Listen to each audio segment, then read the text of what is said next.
राष्ट्रवादी काँग्रेस शरदचंद्र पवार पक्षाच्या एका नेत्याने लॉजच्या रूममध्ये घुसून एका महिलेचा विनयभंग केल्याची खळबळजनक घटना सोलापुरात उघडकीस आली आहे.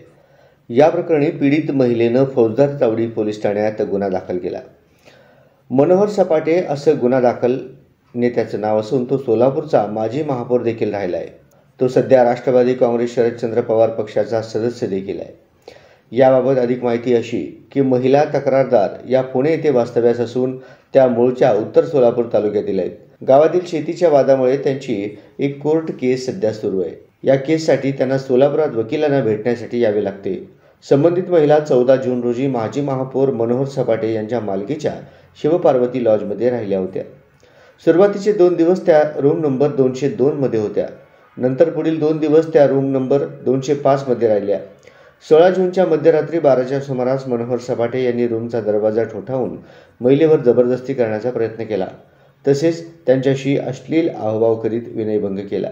यानंतर पीडित महिलेनं घाबरून तुम्ही माझ्या वडिलांसारखे आहात असे का करता असे म्हटले असता आरोपीनं अर्वाच्य भाषेत शिवीगाळ केली. तू कुठेही तक्रार केली तरी मला काही फरक पडत नाही, कारण माझे वय जास्त असल्यामुळे मला लगेच जामीन मिळतो असेही आरोपीने म्हटल्याचे तक्रारीत नमूद करण्यात आले आहे.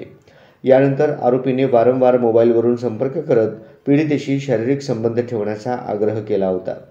पीडित महिला 24 जून रोजी वकिलांचा सल्ला घेण्यासाठी पुन्हा सोलापुरात आल्या.